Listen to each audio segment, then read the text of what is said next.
Okay, here we are again. Another few hours in the car, and now we've given the wheel arches a bit of a clean. This one's still to get detarred. At least we got rid of all the road grime. We've also removed the front struts. You can see they're just hanging on a bit of string. Let me see, what else have we done? In the back,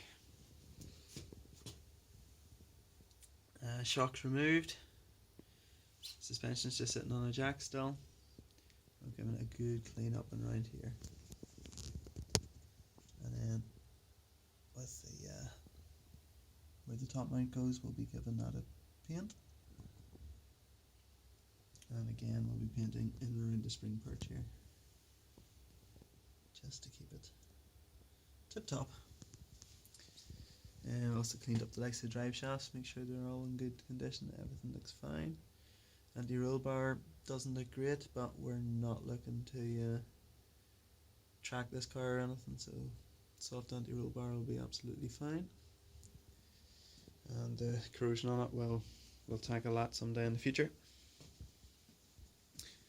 Around this side of the car, again, just the same thing. This one's been much better cleaned, as you can see. We've detarred it too. Though I had to end up using petrol because tar remover just wasn't doing enough. And it's quite cold still, so that probably made a difference. But you can see up as you look up into it, nice and clean. Well, actually, yeah, a bit more to do, but all good. Once that's painted, it'll look fantastic. Underneath the car, a few R's on my back. We'll get that nice and clean. A few wee bits in and around the edge just to do, but we've done both sides as well. The far side looking nice and green again. And that's all for now.